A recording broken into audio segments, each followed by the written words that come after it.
Seja bem-vindo à Revista Fórum, eu sou Carlito Neto, historiador e cientista político. E quando a gente acha que a extrema-direita bolsonarista já chegou no fundo do poço, inclusive com ausência parcialmente de cognição em algumas ações, eles mostram que o fundo do poço ainda é muito raso para eles. Hoje, a Polícia Federal prendeu lá no Pernambuco o ministro da Sanfona, o ex-ministro do Turismo do Bolsonaro, o Gilson Machado, por tentar de alguma maneira atrapalhar o curso da investigação envolvendo o Mauro César Cid, atrapalhar os planos da polícia e da justiça para poder punir quem se envolveu com a trama golpista do 8 de janeiro e teria atuado supostamente ali, de acordo com algumas informações públicas, para tentar trazer ali a informação de que o Mauro Cid teria acesso, em tese, a um passaporte para que ele pudesse deixar o Brasil e ir para Portugal. Para quem tentar colocar aqui os pingos nos locais corretos aqui, deixa eu trazer algumas explicações importantes para vocês, tá? A família do Mauro Cid, ela tem ali a cidadania portuguesa. Quando foi no início agora de 2025, o Mauro Cid recebeu um documento de identificação de Portugal, uma cédula de identidade, como se fosse nosso RG aqui no Brasil, que por ter a cidadania portuguesa, que ele solicitou ainda lá em 2023, no início de 23, em janeiro, ele acabou tendo acesso a esse documento e que se ele tivesse em Portugal, ele poderia ser atendido, por exemplo, em serviços públicos ou em serviços privados, utilizando a sua carteira de identificação. Mas esse documento não daria a ele direito a fugir do Brasil, deixar o Brasil, até porque ele precisaria de um passaporte e ele teria também, evidentemente, de sair do Brasil de uma maneira que a justiça e a polícia não vissem, já que ele está com monitoramento por tornozeleira eletrônica. Na época que essa informação foi descoberta pela Justiça, o ministro Alexandre de Moraes pediu ao César Bittencourt, advogado do Mauro Cid, esclarecimentos para que ele explicasse por que o Mauro Cid teria solicitado o passaporte, ou melhor, o documento português, eu teria tido acesso ao documento português. O César Bittencourt prontamente prestou esclarecimentos, dizendo que por ter cidadania portuguesa, assim como os membros da família, ele teria recebido esse documento, mas que ele não só não poderia se evadir do Brasil com tal documento, como também ele estaria ali, em tese não, ele estaria monitorado por tornozeleira eletrônica. E isso seria um impeditivo, evidentemente, para que ele fugisse do Brasil sem que a polícia descobrisse por conta do monitoramento. Aí a gente descobriu alguns pontos que se conectam. E aí eu quero trazer para vocês aqui alguns pontos que se conectam para a gente entender como é que a extrema-direita bolsonarista é burra. Não vou usar nem pouco cognitiva porque eu seria educado até demais. Mas é burra mesmo na sanha de produzir provas contra si. Por quê? Vamos entender o organograma e o cronograma de toda essa atabaloada situação envolvendo Bolsonaro, Mauro Cid, família do Cid e o ministro da Sanfona.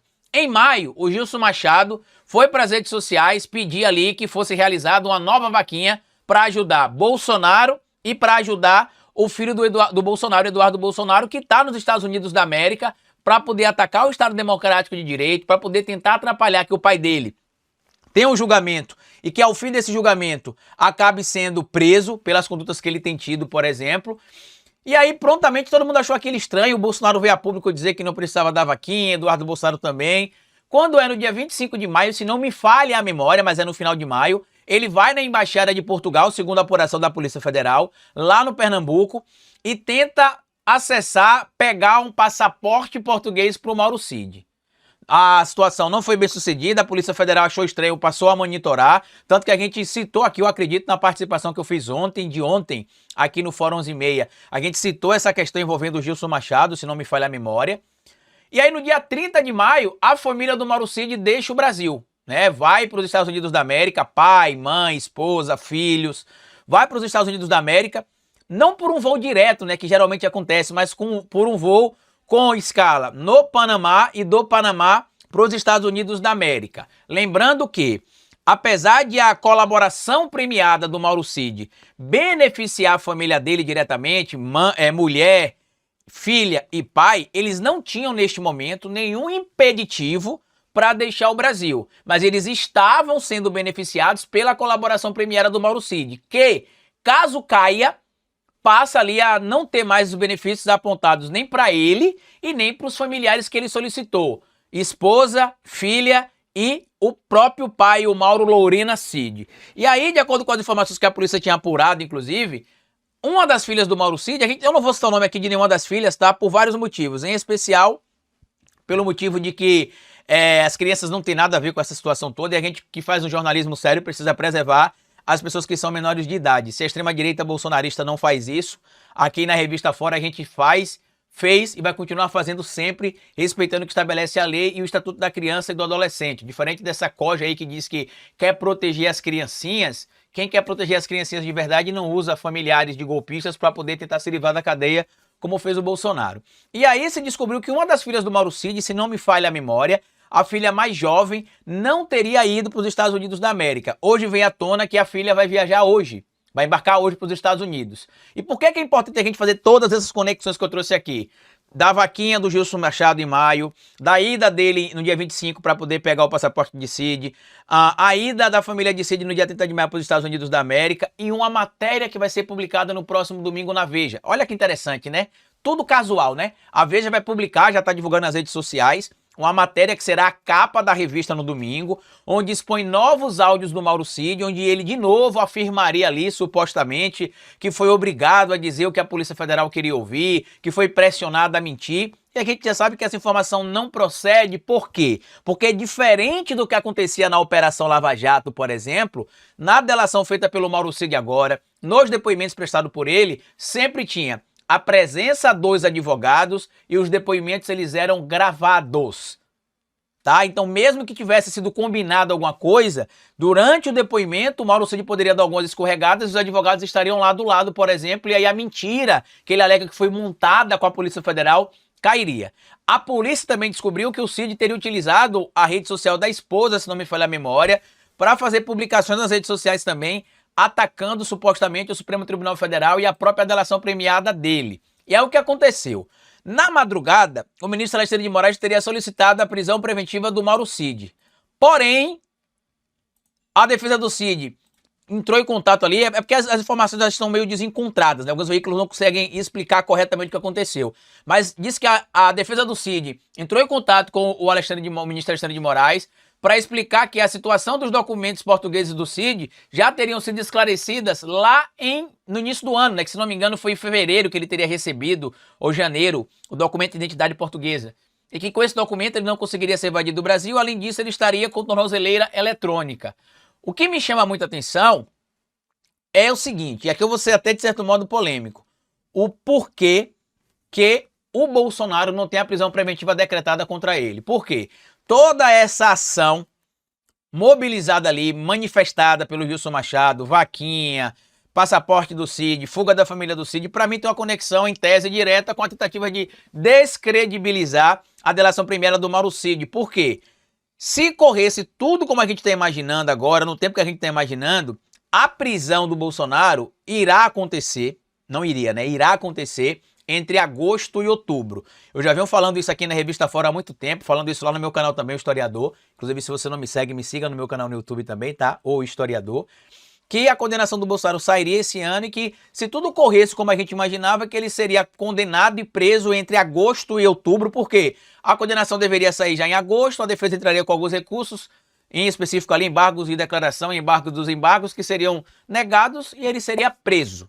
Inclusive a gente viu recentemente que o STF não acatou algumas mobilizações ali envolvendo os recursos da Carla Zambelli, no caso da condenação lá da invasão do CNJ, porque ficou claro que eram só medidas protelatórias. Traduzindo para uma linguagem não jurídica, são medidas que apesar de ela ter direito, foram medidas que ela tentou tomar só para atrasar o curso do processo, ou o cumprimento da pena, já que não revogaria nem a condenação e nem alteraria o resultado final do processo, por isso que se negou os recursos e se confirmou o transitado em julgado no caso da Carla Zambelli. E aí agora nessa situação do Gilson Machado, para mim ele agiu claramente ali a pedido ou a contento do Bolsonaro. Por isso que cabe o pedido de prisão preventiva do Bolsonaro. O artigo 312 do Código de Processo Penal é bem claro.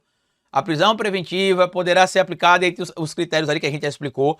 Todos, não hoje, mas já há mais de um ano, se aplicam tranquilamente ao Bolsonaro. Tanto que eu já citei que, se o Braga Neto foi preso por tentar acessar a delação premiada do Mauro Cid e com isso incorrer no crime de obstrução de justiça, o Bolsonaro também deveria ser preso por financiar o Eduardo Bolsonaro nos Estados Unidos da América para tentar um ato de coação no curso do processo e para tentar obstruir a justiça também. Aí agora vem essa informação, como a gente está citando aqui, envolvendo, em específico, o Mauro Cid e o Gilson Machado. E, sinceramente, meu amigo, não faz sentido, ele tem que estar preso. Eu acho que o STF está sendo moroso demais. O que eu estou falando aqui não é que o STF deixe de cumprir a lei, é o oposto. Que o STF cumpra estritamente o que a lei estabelece. E desde quando o Bolsonaro se escondeu na Embaixada da Hungria, por exemplo, já existiam elementos para prendê-lo, como também aconteceu, por exemplo, nos atos que ele tem marcado pelo Brasil, atos golpistas. Nesse momento, inclusive, ele continua nas redes sociais estimulando seus apoiadores a atacar a democracia, atacar o Estado Democrático de Direito. A gente tem visto pessoas se revoltando aí, inclusive tentando invadir órgãos públicos por conta do estímulo, se não direta, indiretamente instigado pelo Bolsonaro. E a gente está vendo uma morosidade, na verdade um preciosismo, na minha análise, até que exagerado de que, não, no caso do Bolsonaro em específico, a gente só vai prender ele depois do transitado em julgado. Eu espero, de verdade, que o Bolsonaro não cumpra ali o mesmo caminho da Zambelli, no que diz respeito a fugir pela Argentina e da Argentina ir para os Estados Unidos da América. A Zambelli foi para a Europa porque é pouco inteligente, né? Ir para os Estados Unidos da América e lá ficar como exilado político, que é o que o Bolsonaro está tentando produzir, assim como o Eduardo Bolsonaro, o Alan dos Santos, o Paulo Figueiredo. Então, assim, se acontecer uma fuga do Eduardo Bolsonaro, do Jair Bolsonaro, vai ficar feio para a polícia e para o judiciário brasileiro, porque recentemente foi solicitada a utilização de tornozeleira eletrônica para o monitoramento do Bolsonaro ou pedido de prisão preventiva. A resposta foi que ele era um bom réu. Não sei de onde é que vocês tiraram isso.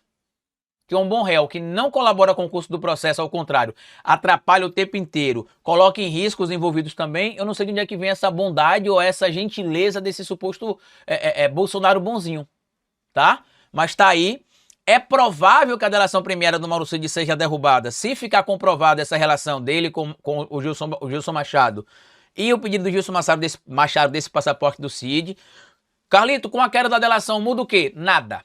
Inclusive eu já tinha dito para vocês que na prática muda pouquíssima coisa, ninguém vai ser absolvido porque a delação do Mauro Cid foi revogada, ninguém do núcleo crucial ali vai ser beneficiado pela revogação da delação do Mauro Cid. O máximo que vai acontecer, como eu já citei, vou ter de repetir aqui em algumas, já repeti, disse, repetir, vou repetir em outras oportunidades se forem necessárias, é que o Alexandre de Moraes e os ministros do STF foram bonzinhos em manter a delação premiada do Cid, porque para mim ela também já poderia ter caído há muito tempo. Porque tá claro que a polícia encontrou muito mais coisas por ação da própria polícia do que pela colaboração do Mauro Cid. Tanto que tem muita coisa que o Mauro Cid tentou invernizar, tentou enfeitar, tentou vender de um jeito que a polícia já sabia que era de outro. Mas deixa aqui o seu comentário, compartilhe esse vídeo se você puder. Um bom final de semana. Antes de encerrar o vídeo, lembrar para vocês, votem lá no Prêmio Best, no Carlito Neto, influenciador de política. Ano passado eu fiquei entre os 20 melhores. Esse ano eu quero ficar no mínimo entre os 10, eu quero ganhar o prêmio, mas se não conseguir ganhar o prêmio, ficar pelo menos entre os 10, tá? E a votação se encerra hoje às 11h59 da noite. Então votem em mim, porque meia-noite vai ter atualização do ranking e eu quero estar na próxima fase, mais uma vez, contando com a ajuda de vocês, tá bom? Basta você ir lá no site do IBEST, digitar Carlito Neto, que já aparece meu nome lá, você vota em mim e vota nos outros colegas nossos aqui da Revista Faro também, que precisam do seu voto, tá bom? Grande abraço e até o nosso próximo encontro na segunda-feira. Tchau!